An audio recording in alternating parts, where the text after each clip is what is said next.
এই সরকার যে মিলে দেশ চালায় বা দেশ শাসন করে, এই সরকারের শাসনামলী শেখ হাসিনা ফিরাও সম্ভব।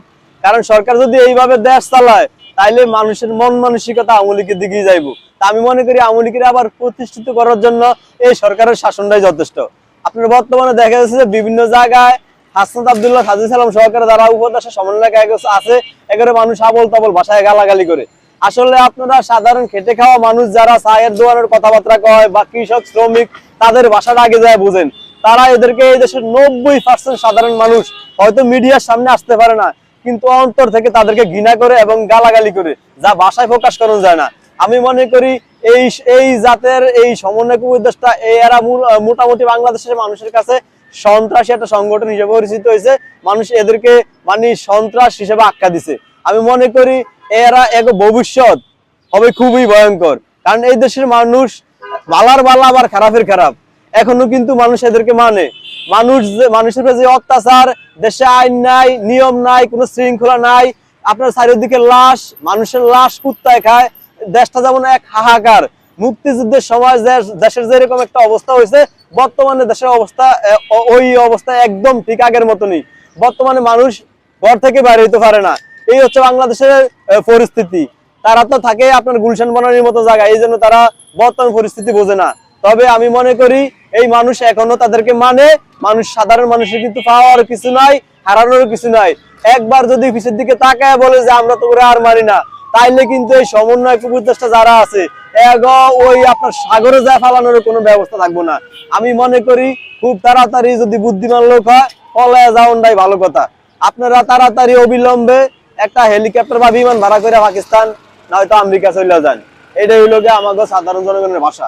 মিথ্যা কথা কয়া 100 বছর বাঁচাচ্ছে, সত্য কথা কয়া 1 সেকেন্ড বাঁচাও ভালো। আপনার বুকে হাত দেয়া এই দেশের প্রত্যেকটা সাধারণ জনগণ কইতে পারবো, হাসিনা সরকার পতন হওয়ার পরে এই দেশের সাধারণ জনগণের 1 পয়সা লাভ হয়নি। কিছু নেতা মানুষের লাশের উপর দিয়া, রক্তের উপর দিয়া আজকে 100 কোটি টাকার মালিক। যারা আগে ডাইলের পানি খাইতো তারা আজকে 100 কোটি টাকার মালিক। হোটেল ইন্টারকন্টিনেন্টালের মতো জায়গায় যায় তারা ইফতার করে। আবার 3 লক্ষ টাকার দামি ঘড়ি ব্যবহার করে, রোলস রয়েলস BMW গাড়ি ব্যবহার করে আজকে তারা প্রতিষ্ঠিত।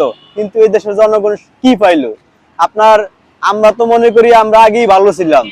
আগের সরকারের বলে ওই সরকার নাকি স্বৈরাচার।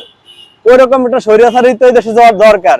যে স্বৈরাচারের সময় বাংলাদেশের মানুষ ছিল নিরাপদ, যে স্বৈরাচারের সময় এই দেশের মহিলারা ছিল নিরাপদ, যে স্বৈরাচার ঘরে ঘরে বিদ্যুৎ দিছে, যে স্বৈরাচার বড় বড় পদ্মা সেতু মেগা প্রকল্প কইরা এদেশের মানুষের জীবন মান উন্নত করছে, ওইরকম একটা স্বৈরাচারই দরকার যে স্বৈরাচার বাংলাদেশের মানুষের আপন কইরা বুকে আঁকলায় রাখছে। ওইরকম একটা স্বৈরাচারই আমরা চাই, যে একটা স্বৈরাচার বাংলাদেশের মাটি এবং বাংলাদেশের মানচিত্রের অতি যত্নে নিজের মায়ের মতন আগলায় রাখছে। ওইরকম একটা সরকার স্বৈরাচারই আমরা চাই। ওই স্বৈরাচারই জিন্দাবাদ, পাকিস্তান নিপাত যাক। বাংলাদেশে বর্তমানে ইন্দুরে গর্ত করছে, পাকিস্তান থেকে গর্ত করতে করতে করতে বাংলাদেশে আইছে। বাংলাদেশে বর্তমানে IS, আল কায়দা, জঙ্গি সংগঠনে ভরপুর। কিছু আগাছা আর পরগাছা বাংলাদেশে দখল করে লেছে। এখন আমাদের সাধারণ জনগণের খুব অতি দরকার যে এই দেশে আগাছা আর পরগাছা মুক্ত করা। আমাদেরকে খুব তাড়াতাড়ি বড় মাপের যুদ্ধ করতে হইব, ছোটখাটো কোনো আন্দোলন হইব না।